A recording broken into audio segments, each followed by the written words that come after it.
Assalamualaikum guys, selamat datang ke SRTV. Video kali ini aku ingin berkongsi dengan kamu mengenai satu artikel yang telah dikeluarkan oleh semuanyabola.com. Aku amat tertarik dengan artikel ni pasal ini adalah antara macam benda yang aku perhatikan untuk perjuangan Sabah FC bagi tahun 2023 ni lah, kerana ini adalah hasil daripada data yang aku nampak bagi perjuangan kita untuk tahun lepas pula, di mana antara kesilapan yang telah kita miliki jugalah yang telah dilakukan oleh Sabah FC yang perlu diperbaiki untuk saingan Liga Super bagi tahun 2023 ni adalah mengenai penyataan yang telah dikeluarkan oleh KS mengenai bolos yang telah dimiliki oleh Sabah FC. Dan di video ini juga aku ingin berbincangkan mengenai jaringan yang harus dilakukan oleh Sabah FC jugalah. Dan of course seterusnya Sabah FC perlu kekal untuk mendapatkan 3 mata bagi perlawanan seterusnya untuk membuktikan di mana kehebatan kita dan of course untuk mengukuhkan lagi kedudukan Sabah FC bagi saingan Liga Super tahun 2023 ni untuk mendapatkan juga slot seterusnya ke saingan Piala Asia. Perlu aku ingatkan lebih awal juga, ini adalah pendapat aku sahaja, bukan aku cakap benda ni betul. Apa-apa pendapat yang telah kamu berikan, komen yang telah kamu berikan di video sebelum ni juga, itu adalah hak kamu masing-masing, bukan aku cakap benda itu salah. Again, itu adalah pendapat kamu dan tujuan video ni adalah untuk kita membincangkan benda-benda tersebut. Sekiranya ada statement yang aku keluarkan macam kamu rasa, kenapa dia ni macam cari pasal pula ni. Tenang, relax, jangan trigger. Ini adalah perbincangan saja. Benda yang aku ingin share dengan kamu adalah mengenai tajuk ni, pemain Sabah Leka Kim Sui tidak gembira menang tanpa bolos. Kebanyakan komen daripada yang aku tengok di Sabah Fan Supporter Page di Facebook, sekiranya ada macam dinyatakan mengenai berapa gol yang akan berlaku pada perlawanan ini, silakan prediction anda. Aku suka bila tengok orang yang macam Sabah menang 7-0, Sabah menang 6-0. Membuktikan di situ keyakinan kita untuk klub Sabah FC sekarang ni. Tapi aku macam sedih lah, aku tengok macam mana-mana sajalah, yang penting 3 mata. Memang tidak salah, memang anda mahu Sabah menang, tapi itu tidak menunjukkan true potential untuk Sabah FC. Kita bukan satu pasukan yang ingin mendapat 3 mata saja. Kalau kita tengok daripada statement yang dikeluarkan oleh OKS ni, OKS sendiri pun tidak mahu Sabah mendapat hanya keputusan 3 mata saja pada perlawanan ini, di mana statement yang telah dikeluarkan oleh OKS hasil daripada perkongsian semuanya bola ni, di mana OKS ini mengatakan yang penting kita dapat lagi 3 mata. Itu adalah first list kepentingan untuk OKS. Tetapi selepas mendahului, sudah tentu saya tidak berpuas hati dengan corak permainan kita, di mana kita dibolosi pada minit-minit terakhir. Saya percaya ini satu kelekaan daripada pemain. Kita harus tahu, walaupun kita mendahului, pastikan kita tidak dibolosi untuk perlawanan seterusnya. Kita harus memperbaiki lagi. Macam tadi, 3 mata bukan itu saja target OKS. OKS mahu Sabah FC berada di kedudukan di mana clean sheet adalah merupakan satu benda yang penting untuk saingan, untuk prestasi pasukan Sabah FC bagi tahun ini. Of course, untuk jumlah gol yang dilakukan oleh Sabah FC jugalah. Aku ada di dalam artikel ni, ada yang dinyatakan OKS berpuas hati dengan jaringan yang telah dilakukan oleh Sabah FC. Ini adalah merupakan satu advantage yang perlu Sabah FC ambil sebaik yang mungkin, kerana 3 perlawanan pertama kita adalah menentang klub yang pada dahulunya berada di saingan Liga Perdana, PDRM, Kelantan United dan tidak lama lagi Kuching City. Ini adalah perlawanan yang bagi aku adalah must win untuk Sabah FC untuk mendapat 9 mata.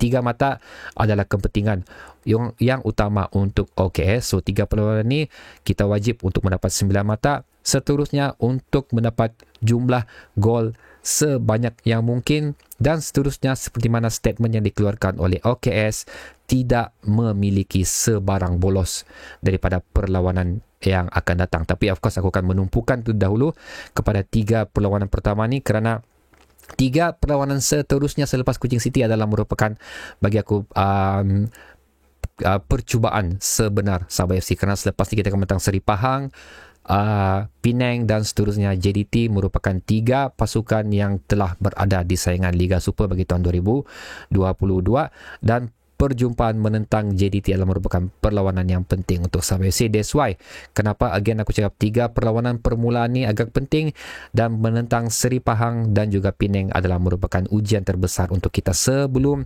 kita tahu di mana kualiti kita untuk menentang JDT nanti. Dan seterusnya artikel yang ingin kongsikan pada kamu ini adalah lebih kepada menyatakan player lah, okay? Di mana OKS mengatakan situ, ini harus kita perbaiki. Setiap pemain yang masuk menggantikan pemain yang lain harus kekalkan corak permainan kita walaupun sedang mendahului. Seperti yang saya katakan, kita tidak boleh ambil mudah. Setiap pemain harus pikul tanggungjawab yang sama. So banyak faktor yang OKS pandang untuk pasukan Sabah FC bagi tahun 2023 ni, dan hasil daripada statement yang dikeluarkan oleh KS ni, itu adalah reason kenapa aku buat video ni, pasal aku ingin kita melihat sama-sama untuk kita berada sama-sama di mana OKS mau Sabah FC. So aku mau ingin menjemput kamu untuk berada di mana keinginan OKS untuk Sabah FC. Kenapa benda ni penting? Kerana kita adalah pemain ke-12 Sabah FC. Kita adalah merupakan bilang orang semangat untuk pemain-pemain kita, dan kita juga lah antara individu yang terlibat untuk again memperkukuhkan kestabilan keuangan Sabah FC, kerana pemain ini perlu dibayar. Okay, so antara benda lain aku sentuh jugalah, of course ini pun Pak Tisu balik-balik mention juga, datang stadium. Satu pasal lama sudah Pak Tisu berada di sini. Tahun 2022 adalah merupakan tahun yang aku rasa pertama kali Pak Tisu melihat jumlah penonton yang cukup ramai berada di Stadium Likas, dan of course Pak Tisu ingin mengulangi lagi sumbangan yang kita berikan untuk pasukan Sabah FC bagi saingan Liga 2023 ni. Selain daripada itu juga adalah pembelian barangan original, merchandise untuk Sabah FC, baju apa-apalah juga. So itu kira consider merchandise lah.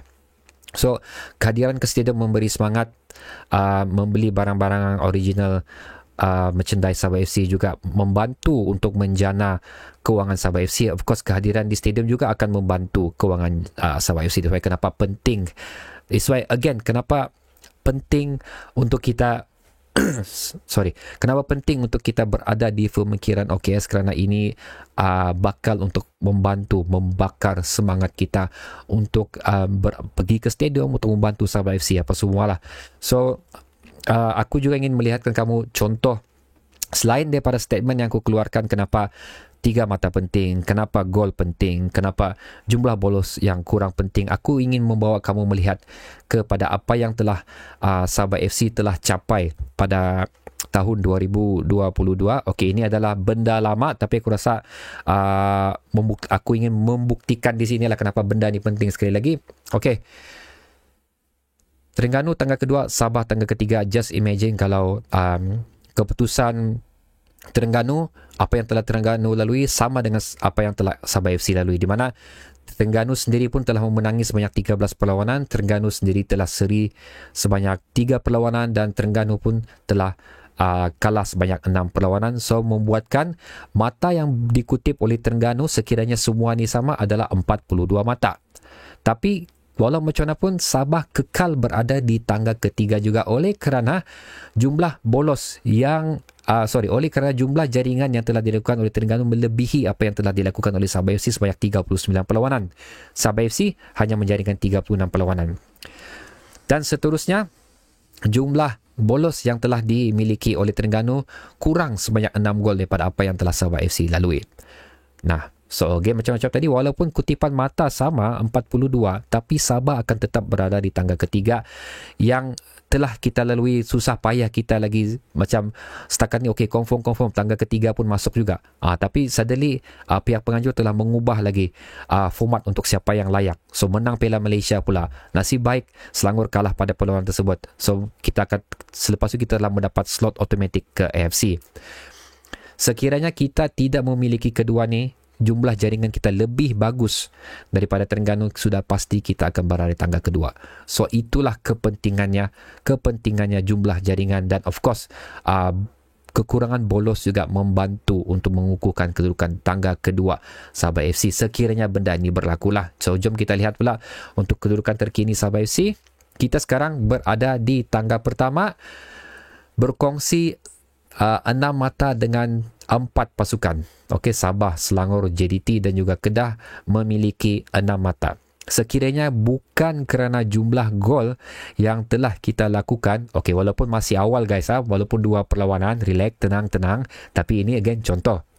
Sekiranya kita tidak memiliki 7 gol, okey, kita tidak akan berada tangga pertama. Dan sekiranya kita memiliki, just say lah kita memiliki 6 gol sama dengan Selangor, tapi kita mempunyai 1 bolos, still kita akan berada tangga kedua. So again, bukan 3 mata saja yang kita perlu, tapi jumlah jaringan dan juga kekurangan bolos juga amat penting.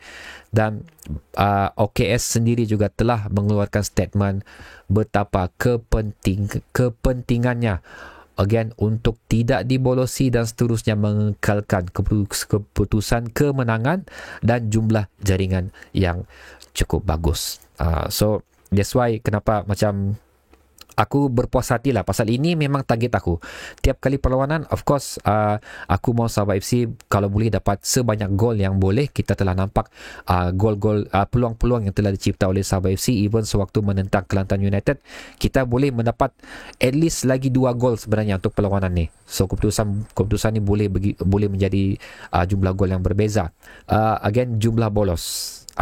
Perlu, itu pun aku tahu juga. Jumlah bolos kalau boleh sebenarnya sewaktu menentang PDRM, Kelantan United dan juga Kuching City ni aku mau tidak ada bolos.